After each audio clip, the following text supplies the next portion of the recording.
Keith Robinson is an event designer whose home garden in Georgia is a perfect metaphor for his approach to life.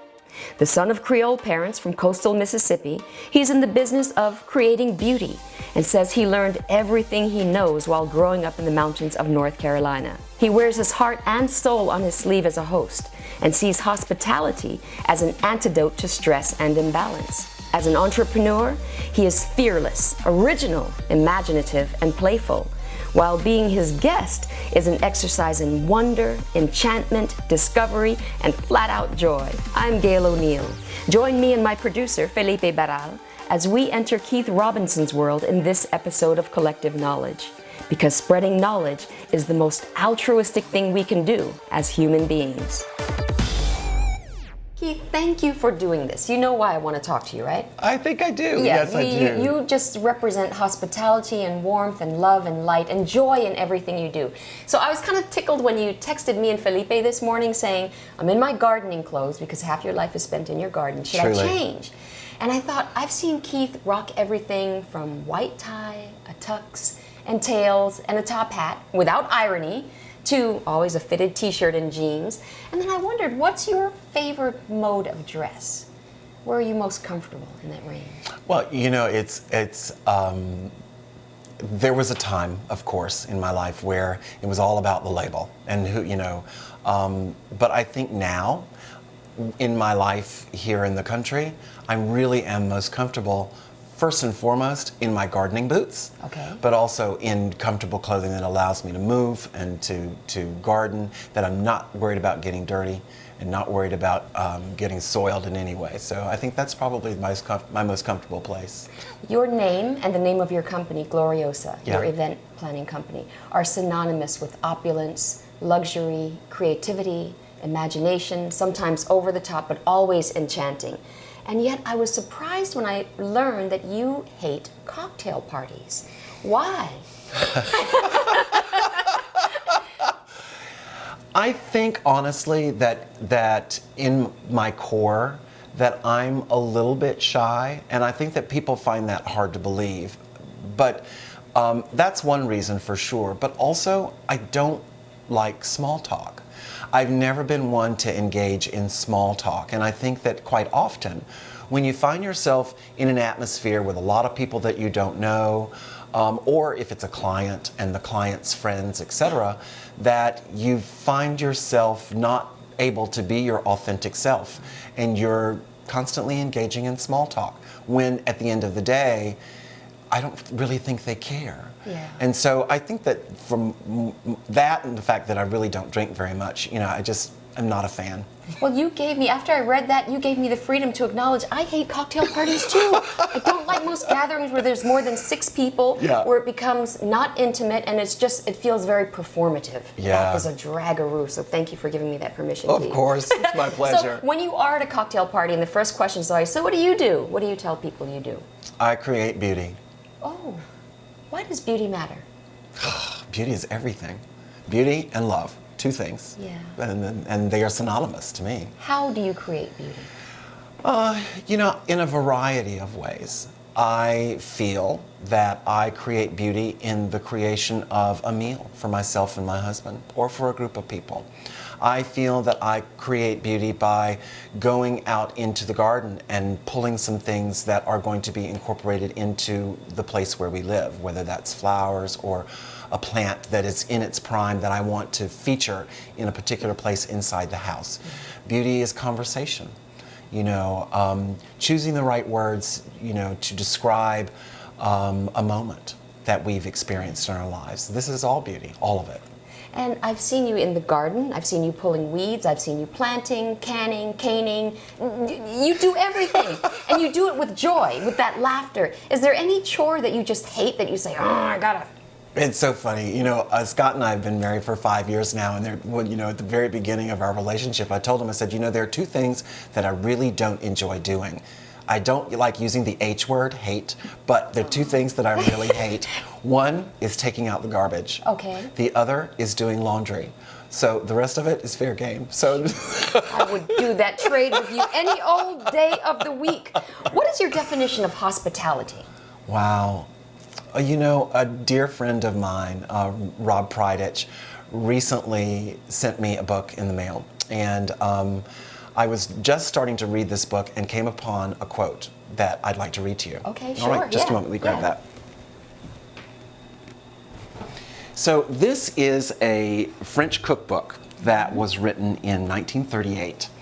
And Give us the title. it's called French Cookbook. Okay, that's it's memorable. Andre Simon's French Cookbook. And it's a French cookbook much in the style of Julia Child, where she was an American woman who wrote recipes for an American audience, and this gentleman did the same. But in the very first chapter, which is titled The Art of Good Living, yes. the very first paragraph, I think pretty much sums up hospitality, Okay. if I may read it to you. Sure, yeah. I have to put my glasses on. Okay. The art of good living is a living art. Its body, that which all may see and many acquire, is called gastronomy. Its soul, that which giveth life to the body, a gift from heaven, which no money can buy, is a form of the living spirit of charity. It's called hospitality. Why does hospitality matter? Well, and by the way, everything said there reminds me of thank you notes I've written to you after being at your table for Christmas, Thanksgiving, a simple Easter dinner. Yeah. I always feel like my spirit, I walk away a bigger and better person. Well, that's of you. very kind, Gail. Yeah, yeah. That's So very you tell kind. me why it matters and what your intention is when you extend it. I think that in the society in which we currently live, that people are constantly being bombarded by negativity. Whether it is in their workplace, whether it is the issues that they're having at home, whether it is, you know, being in an automobile accident that day, or, you know, not able to fit into that pair of jeans that they wanted to fit in because they haven't been able to get to the gym, whatever the case may be. I think that if I can make people forget for a moment anything that is causing them stress, that's causing them anguish, that they're unsettled by serving them a beautiful meal, by thinking of them, by giving them a flower from the garden, by creating, you know, some fig preserves and remembering to bring them a jar, or upon their leaving Red Wine Plantation, sending them with something as a remembrance. I think that those are the little things that strike a chord in people that might make them think, you know, it's not always necessary for it to be something of great monetary value. That it's something that might create a memory. It's something that will strike a chord. It's something that will be, you know, something that I can call upon in those times of stress or unsettled moments in my life and think and smile. You cooked for Maya Angelou. You Yes. prepared a breakfast at her home. And the next day, somebody was on TV talking about it. And that somebody was Oprah Winfrey saying, I had the most glorious biscuits by this young chef named Keith Robinson. What did you think when you saw that broadcast, Keith? Well, you know, it was my mother that saw it. I didn't actually see it. Even better for your mother to see it Yeah, my first. mother saw it, and she was like, "Are you watching Oprah? Are you watching Oprah?" I'm like, "No," and she said, "Well, she just talked about your biscuits on television." And you know, I don't look for validation in what I do, and there's so many people that I've had people ask me in my business life. About, you know, isn't it important for you to network in a way to share with people your accolades and the things that you've done and the people that you know and those that you've done work for, et cetera, et cetera.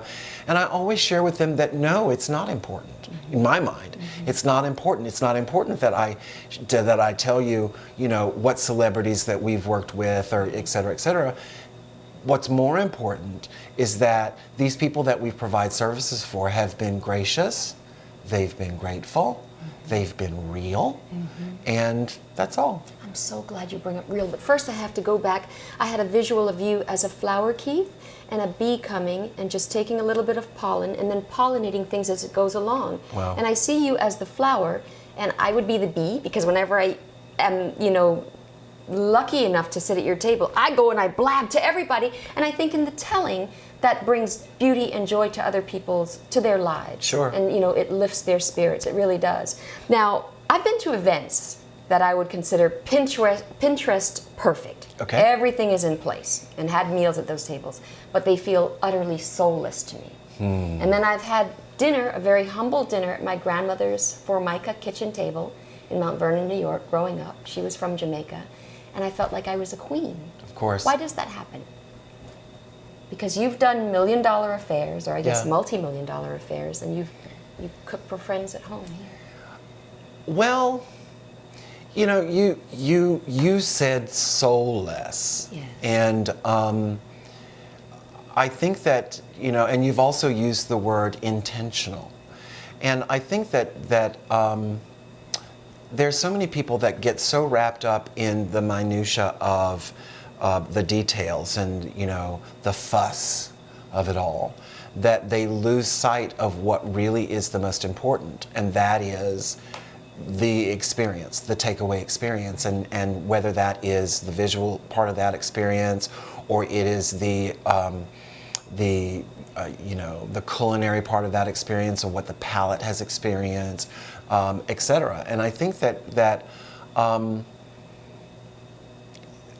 I know that for me, when I'm preparing food, it's about heart and soul going into that food.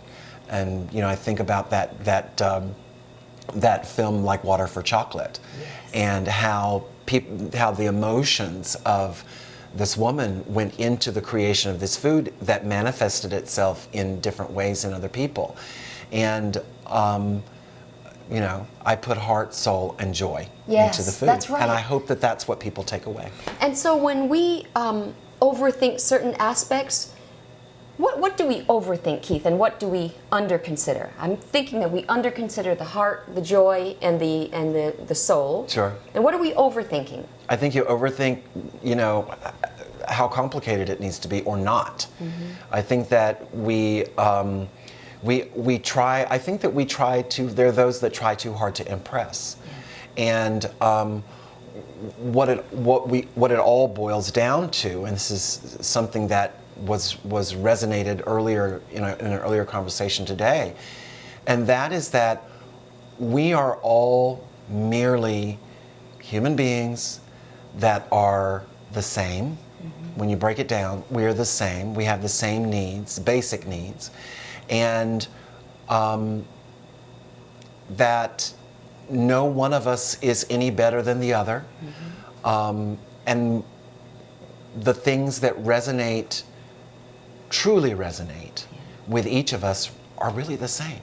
And so I think that that people, they spend too much time being wrapped up in how much things cost, you know, where it came from, and things of that sort, in an effort, I think, to cover the insecurity of what it is that they're presenting, whether it's the way they present themselves, or it's the food they're presenting, or the, you know, whatever. So yeah. One thing that I've always admired about the way you entertain is that you think about everybody where they are. So whether it's older people, people in the middle, or little children, you have thought about them. And I think children often get overlooked when planning fancy affairs, let's say. Even Thanksgiving dinner, you know, we joke about the kids' table. Sure. A lot of times it's the card table. We say kids don't care, but maybe they do. Do you think people are ever too young to be the recipient of thoughtful hospitality? Absolutely not. They are never too young, because I think that's an opportunity for education, because they haven't had the life experiences that some of us have as we have gotten older. And so I think to introduce them to those sorts of life experiences at a very early age is going to give them those gifts that we spoke about earlier that they can call upon later in life. You know, I have been hosting, and now with my husband, host Christmas dinner, and I have hosted Christmas dinner for my family and a group of friends for about 25 years now. And the group is generally the same core group. It's family and it's sort of the same core friends. But in two of those core friends, when I met them, they were newly dating, then they married. After they married, they started a family, and now their eldest is 16. And it's the only Christmas that this eldest child, and now the others that have come behind, have ever known. And, you know, of course, this is a testament to the parents, but in my mind, and also the character of the children, but the most well-behaved and the most on point when it comes to knowing what everything is and wanting to help and wanting to participate in a way that I think that the exposure at an early age may have awarded them. That's a very interesting point, how we meet hospitality, how we meet it well, and how we as guests might fall short. So what are some tips for being a good guest, whether at a dinner table, at a wedding? Sure. Yeah. Any ideas First there? of all, you kind of lit up when I said that. First of all, do not be late. Okay. Secondly, do not be early. Yes, I agree. Do not 15 minutes early is not cute. No, it Yes. is not. Yeah. Because if you show up here 15 minutes early, I might be in a towel running to Oh, well, to then get maybe I'll come dressed. 20 minutes early. And it has happened that I'm not quite ready. It's on time. Yeah. So that's number one. Number two, and you know, if we're going to be really, really specific, if you've been invited to a dinner where someone is going to prepare food for you, make them aware well in advance if you have dietary restrictions. And I know some of those things are very real. Okay, but is it my responsibility to tell you? Because if I am, let's say, I eat anything that does not wiggle on the Lactose plate. intolerant. Let's say I'm lactose intolerant. I would feel like it would be an imposition to call my host and say, Keith, I can't do dairy. How do I do that without seeming too high maintenance? Well, if they know me at all, Yeah. they'll know that I would be really upset if I were to prepare, say, 3 courses and every one of them had some type of dairy. Okay. And if that were the case, then I would have to create something on the fly for them to eat, which is, I can do, but it's, you know, I would rather know in advance. And people know that I don't mind. I really don't mind. You know, you're one of the few people I know who actually could prepare a feast on the fly. I've seen you do it. So unlike the proverbial cobbler whose children have no shoes and the chef who has his cupboards are bare, I bet if I opened your fridge right now, it would be full, your pantry stocked, there's biscuits there, there's vegetables you just brought. I mean, this is how you live. You have, what are you making there, Keith? Well, I actually make my own herbes Provence, and I make my own herbes de Provence, which of course is commercially sold, because in different times of the year, I like to change the flavor profile a little bit, and in this case, the aromatic part of that profile. And so for spring and summer, I like to use a little bit more lavender.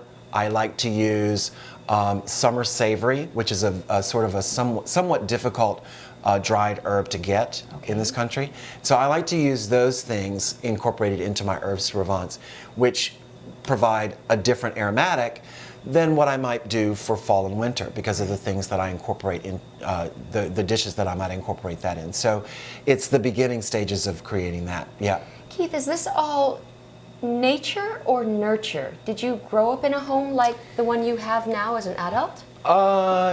In some ways, yes, very much so. Tell me, where was home? Who I were grew the up in the mountains of homemakers? North Carolina. My parents were both from coastal Mississippi. They grew up in loving homes with mothers and fathers that both cooked and cooked well. We are Creole people. And, much like Jamaicans, we are all about a good plate of food. Yes. And flavor. And flavor. And spice and heat. Absolutely. Yeah. All those things. And so, It was not unusual, particularly after we moved to North Carolina when I was 6 years old.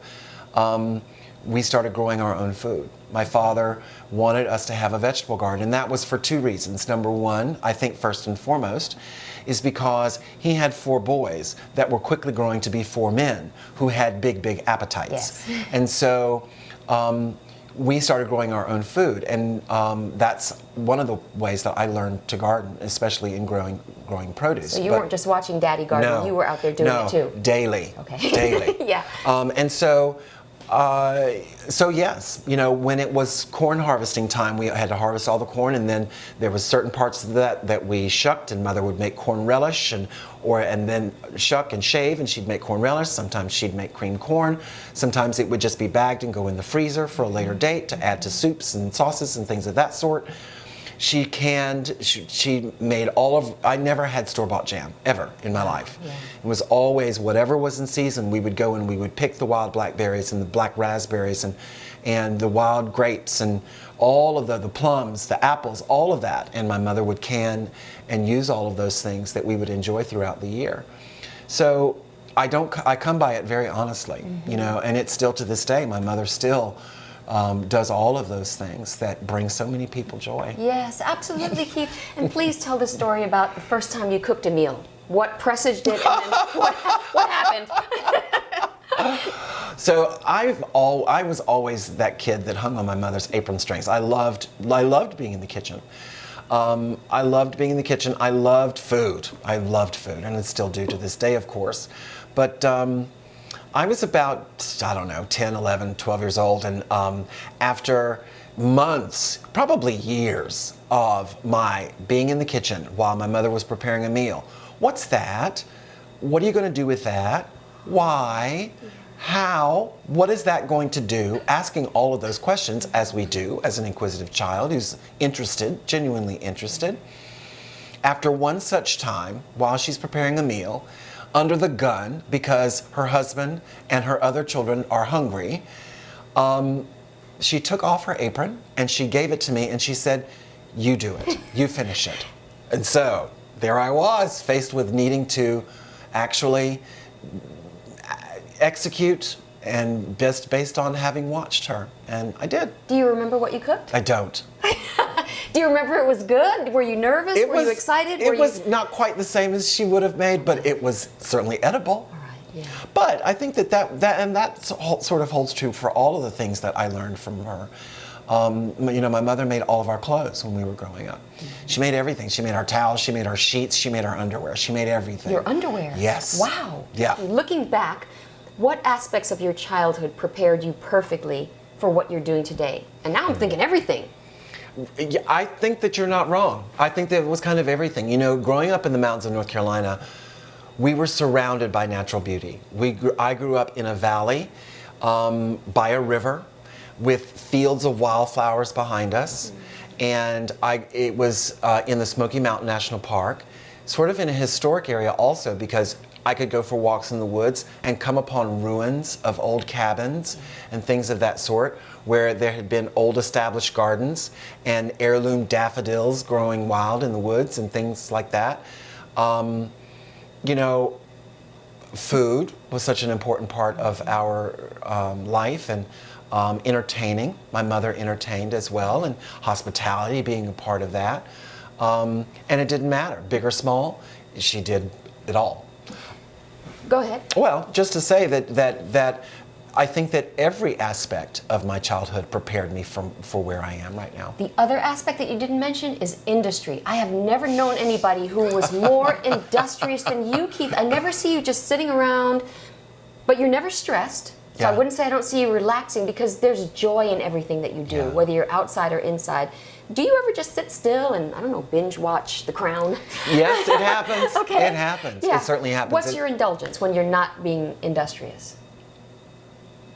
You know, honestly, I think that, and you're gonna roll your eyes, but you know, I love relaxation. For me is gardening. Relaxation for me is creating a beautiful flower arrangement. Relaxation for me is making a batch of heirloom tomato jam. And you know, there are those that would, you know, really disagree. It's like, why can't you take a nap? Or, you know, why can't you just go and sit? But even if I'm sitting on the porch here at Red Wine Plantation, particularly right now, enjoying the fragrance of the tea olive wafting through the house, I'm still going to be exploring something. I'm still going to be engaged in some way. I'm going to be reading something. I'm going to be stumbling across something, you know, that is going to make me get up and want to do. Yes, yeah. So, what aspect of your personality makes you so adept at event planning? fearless. Oh, tell me about that. You know, I think that anyone who is an entrepreneur has got to be fearless. And, you know, when I first started this business 30 years ago, again, I grew up in a household of hospitality. I knew what it was like to enjoy one's atmosphere, coupled with great food, interesting conversation, the right mix of people, all of that. I understood that. You know, when you barely have two nickels to rub together, but you know you don't want to work for someone else and subscribe to someone else's, you know, dictates about how things should be done, you just have to, and I use this expression often, just jump off the bridge. Okay. You have to just jump off the bridge and, you know, you're not going to let yourself, my personality, and also, you know, my father on my shoulder and my mother on the other, they're not going to let me sink. You know, they've taught me well enough to know that you can do this. You can make a success out of anything that you touch. And that's something that they instilled in me from a very early age. They always told me, they said, there is nothing you can't do. There is nothing that will hold you back. Wow. You know, there's nothing a child can't do when they have those voices in their heads and parents powerful. who are so intentional. And I just had a revelation, Keith. You can no more give love to someone if you do not love yourself than you can extend hospitality if you don't first treat yourself well. So Agreed. I'm learning that now. Hospitality is not just me getting out the scones and the jam and so on when you come over, but treating myself well. Without right? question. Okay, so I'm moving in and I'm going to marry you. Scott, get out. Ah! But Nope. you give me 3 tips for treating ourselves well first so that we can treat others well. Treating ourselves well. Yes, being hospitable to ourselves. Well, one thing for sure, and that is to feed your body the things that is going to help you perform to be your best self. Okay, no more Cheetos? Honor the temple. Okay. You know, and of course, you know, we all have our vices, whether it's, you know, going to the corner store and getting a bag of chips. You know, we all have those things, but that I think is really important because you gotta be healthy in order to, you know, to give, Contribute, to yes. contribute. Yeah. Yeah, exactly. Perfect word. Take time to sit back and look at what you have done. In other words, don't beat yourself up so much if you feel less accomplished, because you can find joy in having caramelized those onions perfectly, regardless of the fact that the dish didn't turn out. Okay. And just to use that as an analogy. And that's a great way to honor yourself, is to always, you know, look at that small thing that you accomplished and pat yourself on the back for Okay. it. Smile more. Yeah. You know, I think that gosh, we live in a time where there's so much negativity, and I think that there's so much divisiveness that has come from people having one point of view versus another and not listening. Yeah. And if they are listening, not hearing. Yes. And so I think that to be more open, you know, and and smile. You do all of the above, and you give it to us when we come, so thank you so much. I need a hug, not just a thank you shake, but thank you, Keith. Coming up next on Collective Knowledge, John Welker, co-founder, dancer, and director of Terminus Modern Ballet Theater. What happened is that some of my fellow dancers who were with the Atlanta Ballet said, let's start our own thing. And so this led me on a kind of a mental journey, if you will, that allowed me to see that I wasn't looking at all the options. You know, that really there was a path that I could still do what I love and still do what I wanted to do and still do it with the people that inspired me. And so I just had to be willing to take that commitment, and they're the ones who pushed me. Don't forget to share this episode, like us, or send us a comment. You can follow us on Instagram, Twitter, and Facebook, and please subscribe to our channel on YouTube.